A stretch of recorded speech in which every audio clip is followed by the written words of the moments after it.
প্রিয় শিক্ষার্থীরা, তোমরা কেমন আছো? আশা করি তোমরা ভালো আছো।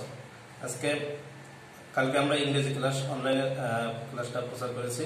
আজকে আমরা পঞ্চম শ্রেণীর বাংলাদেশের বিশ্ব পরিচয় ক্লাসটি অনলাইনে দেখাবো এবং ক্লাস প্রতিদিন 11টায় ক্লাস অনলাইনে দেখানো হবে। তাই পঞ্চম শ্রেণীর সকল ছাত্রছাত্রীদের বলছি, তোমরা 11টার সময় অবশ্যই লাইভে থাকবে এবং ক্লাসটি মনোযোগ সহকারে দেখবে। আজকে তোমাদের বাংলাদেশের বিশ্ব পরিচয় অধ্যায় 6 জলবায়ু ও দুর্যোগ এই অধ্যায়টি নিয়ে আলোচনা করব।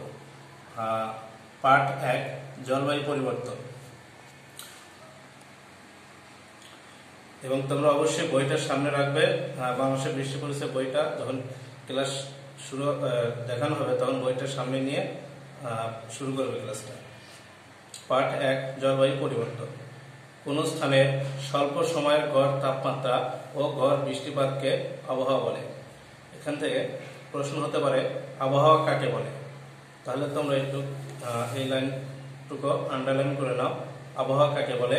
কোন স্থানের স্বল্প সময়ের গড় তাপমাত্রা ও গড় বৃষ্টিপাতকে আবহাওয়া বলে। অর্থাৎ আবহাওয়া হচ্ছে অল্প সময়ের জন্য যেটা, সেটাকে বলা হয় আবহাওয়া, আর যেটা দীর্ঘ সময় সেটাকে বলা হয় জলবায়ু। কোন স্থানের আবহাওয়া পরিবর্তনের নির্দিষ্ট ধারাই হলো জলবায়ু। জলবায়ু হলো কোন স্থানের বহু বছরের আবহাওয়ার গড় অবস্থা। সাধারণত 30 থেকে 40 বছরের বেশি সময়ের আবহাওয়ার গড়কে জলবায়ু বলা হয়। এখানে প্রশ্ন আসতে পারে, জলবায়ু কাকে বলে? তাহলে এটুকু আন্ডারলাইন করে নাও। সাধারণত 30 থেকে 40 বছরের বেশি সময়ের আবহাওয়ার গড়কে জলবায়ু বলা হয়। প্রাকৃতিক অবস্থান এবং জলবায়ুগত কারণে বাংলাদেশে বন্যা, ঘূর্ণিঝড়, ভূমিকম্পের মতো নানা প্রাকৃতিক দুর্যোগের ঝুঁকি রয়েছে। তাহলে এখানে প্রশ্ন আসতে পারে, বাংলাদেশে কি কি প্রাকৃতিক দুর্যোগ ঘটে, অথবা বাংলাদেশে কয়েকটি প্রাকৃতিক দুর্যোগের নাম লেখো। তাহলে লিখতে হবে বন্যা, ঘূর্ণিঝড়, ভূমিকম্প। বিভিন্ন কারণে বিশ্বের জলবায়ু বদলে যাচ্ছে। এখান দিয়ে শূন্যস্থান হতে পারে এই লাইনটা দিয়ে। বিভিন্ন কারণে বিশ্বের জলবায়ু ড্যাশ হতে যাচ্ছে, অ্যান্সার হবে বদলে যাচ্ছে। এর একটি অন্যতম কারণ মানবসৃষ্ট দূষণ, যেমন শিল্প কারখানা এবং যানবাহনের ধোঁয়া। এর ফলে বিশ্বের তাপমাত্রা বেড়ে যাচ্ছে। তাপমাত্রা বেড়ে যায়, একদিকে বরফ গলে যাচ্ছে, অন্যদিকে জলাশয় শুকিয়ে যাচ্ছে, ফলে পরিবেশের ক্ষতি হচ্ছে। বাংলাদেশের জলবায়ু পরিবর্তনের প্রভাবে যা যা ঘটছে, এটা একটা বর্ণনামূলক প্রশ্ন। বাংলাদেশের জলবায়ু পরিবর্তনের ফলে কি কি ঘটছে? গড় তাপমাত্রা বৃদ্ধি পাচ্ছে, অতিবৃষ্টি বা অনাবৃষ্টি হচ্ছে, ঘূর্ণিঝড়ের প্রকোপ বেড়ে যাচ্ছে, বারবার ভয়াবহ বন্যা হচ্ছে, মাটির লবণাক্ততা বেড়ে কৃষি জমির ক্ষতি হচ্ছে, গাছপালা ও বিভিন্ন প্রাণী ধ্বংস হয়ে যাচ্ছে, ভূগর্ভস্থ পানির স্তর নিচে নেমে যাচ্ছে। এখানে আরেকটা কোশ্চেন আসে, ভূগর্ভস্থ পানি ড্যাশ নিচে নেমে যাচ্ছে। এখানে শূন্যস্থান আকারে আসে, এখানে হবে স্তর। এটা তোমরা আন্ডারলাইন করে রাখো বর্ণনামূলক প্রশ্নের জন্য। জলবায়ু পরিবর্তনের মাত্রা ব্যাপক হলে প্রাকৃতিক দুর্যোগের সম্ভাবনা বেড়ে যায়। ধারণা করা হচ্ছে জলবায়ু পরিবর্তনের ফলে 2050 সালের মধ্যে বাংলাদেশের 20% এলাকা সমুদ্রে তলিয়ে যেতে পারে। প্রশ্ন, 2050 সালের মধ্যে বাংলাদেশের কত শতাংশ এলাকা সমুদ্রে তলিয়ে যেতে পারে? এতে খাদ্য উৎপাদন, বাড়িঘর, স্বাস্থ্য ও কর্মসংস্থান ভয়াবহ ক্ষতির সম্মুখীন হতে পারে। তাই এই দুর্যোগের ঝুঁকি মোকাবেলায় বাংলাদেশ সরকারের বিভিন্ন মন্ত্রণালয়, বিশেষত দুর্যোগ ব্যবস্থাপনা ও ত্রাণ মন্ত্রণালয় কাজ করে যাচ্ছে।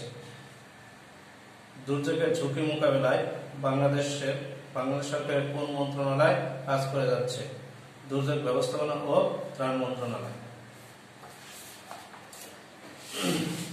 দেখো পৃষ্ঠা 49 পৃষ্ঠা, এখানে গ নাম্বারে দেওয়া আছে। আরো কিছু করি, এখানেও কিছু সংক্ষিপ্ত প্রশ্ন আছে, এগুলো আন্ডারলাইন করো। 2007 সালে বঙ্গোপসাগরে সৃষ্ট সিডরের মতো আরো কিছু ঘূর্ণিঝড় সম্পর্কে তথ্য খুঁজে বের করি। ঘন্টায় এর গতিবেগ ছিল 160 কিলোমিটার। প্রশ্ন, কত সালে ঘূর্ণিঝড় সিডর হয়েছিল? 2007 সালে। ঘন্টায় এর গতিবেগ ছিল 160 কিলোমিটার। সিডর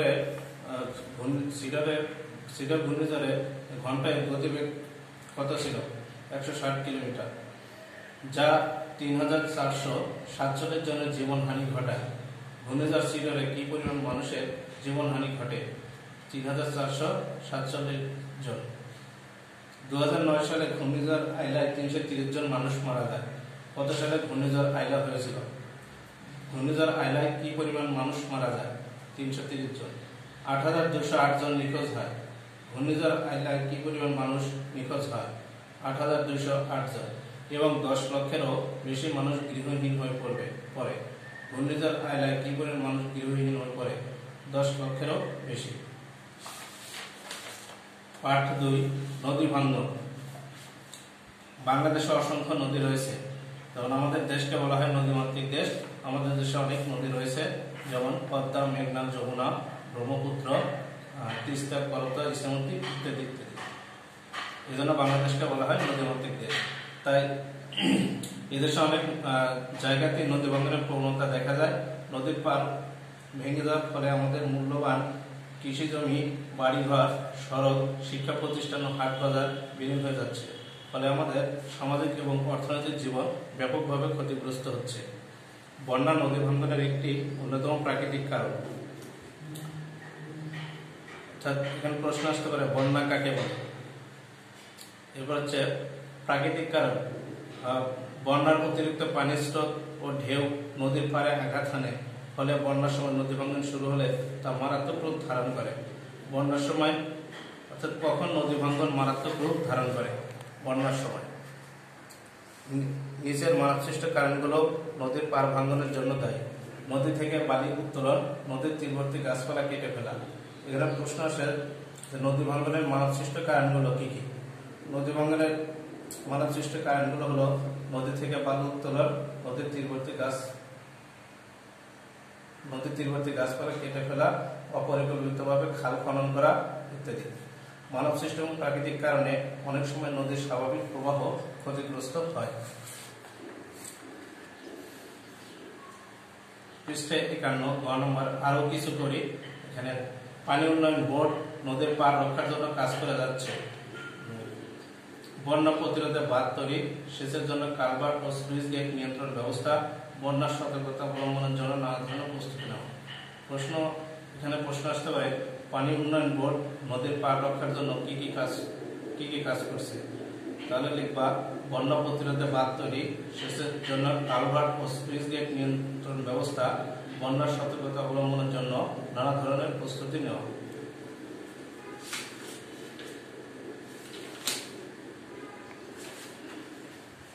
আমি এতক্ষণ যে প্রশ্নগুলো বললাম এগুলো এখন আমি বোর্ডে উঠে দিচ্ছি। এগুলো তোমরা হোমওয়ার্ক হিসেবে বাসায় করবা এবং ক্লাস যখন চালু হবে, যখন স্কুল খোলা হবে, তখন হোমওয়ার্কগুলো জমা দিতে হবে। আমরা তখন দেখবো হোমওয়ার্কগুলো। তো বাসার অর্থাৎ বাড়ির কাজগুলো এখন লিখে নাও, আমি বোর্ডে লিখে দিচ্ছি।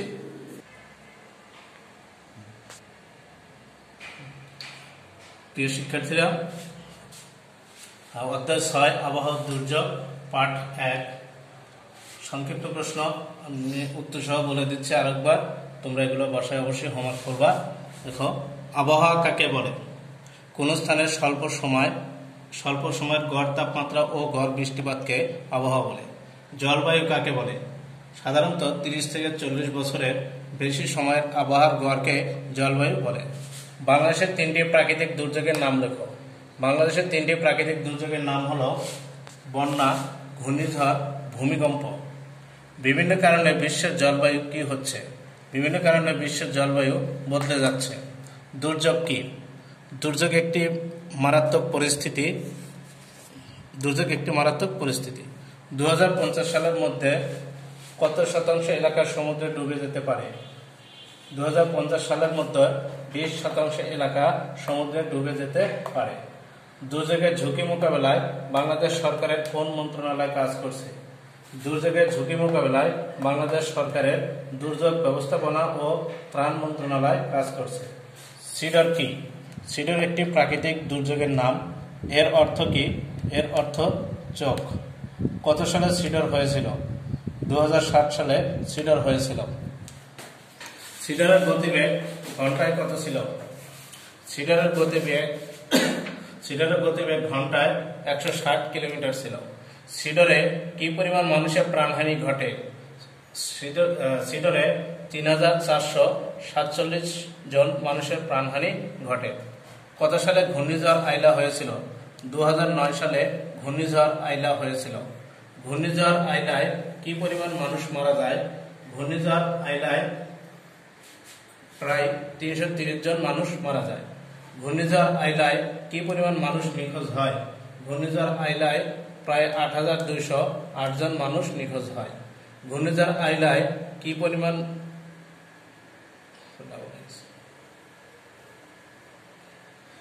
বর্ণনামূলক প্রশ্ন, বাংলাদেশের জলবায়ু পরিবর্তনের ফলে কি কি হচ্ছে? বাংলাদেশের জলবায়ু, এই প্রশ্নের উত্তরটা তোমরা বোর্ড বইয়ে 48 পৃষ্ঠা বাংলাদেশের জলবায়ু পরিবর্তন কি হচ্ছে, এখানে 7টা পয়েন্ট আছে, এখান থেকে তোমরা পড়বা। 1, গড় তাপমাত্রা বৃদ্ধি পাচ্ছে। 2, অতিবৃষ্টি বা অনাবৃষ্টি হচ্ছে। 3, ঘূর্ণিঝড়ের প্রকোপ বেড়ে যাচ্ছে। 4, বারবার ভয়াবহ বন্যা হচ্ছে। 5, মাটির লবণাক্ততা বেড়ে কৃষি জমির ক্ষতি হচ্ছে। 6, গাছপালা ও বিভিন্ন প্রাণী ধ্বংস হয়ে যাচ্ছে।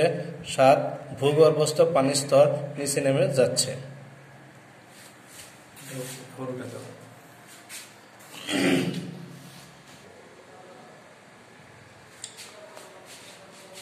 পাঠ 2, সংক্ষিপ্ত প্রশ্ন। বন্যা কি? বন্যা একটি প্রাকৃতিক দুর্যোগের নাম। কখন নদী ভাঙ্গন মারাত্মক রূপ ধারণ করে? বন্যার সময় নদী ভাঙ্গন মারাত্মক রূপ ধারণ করে। নদী ভাঙ্গনের 3টি প্রাকৃতিক কারণ লেখো। নদী ভাঙ্গনের 3টি প্রাকৃতিক কারণ হলো জোয়ার, ভাটা, ভূমিকম্প, সুনামি ইত্যাদি। নদী ভাঙ্গনের 3টি মানব সৃষ্ট কারণ। নদী ভাঙ্গনের 3টি মানব সৃষ্ট কারণ হলো নদী থেকে বালু উত্তোলন, নদীর তীরবর্তী গাছপালা কাটা, অপরিকল্পিতভাবে খাল খনন। পানি উন্নয়ন বোর্ড পার রক্ষার জন্য কি কি কাজ করছে? পানি উন্নয়ন বোর্ড পার রক্ষার জন্য যে যে কাজ করছে তা হলো বন্যা প্রতিরোধ বাঁধ তৈরি, সেচের জন্য কালভার্ট ও সুইচ গেট নিয়ন্ত্রণ ব্যবস্থা, বন্যার সতর্কতা অবলম্বনের জন্য নানা ধরনের প্রস্তুতি নেয়।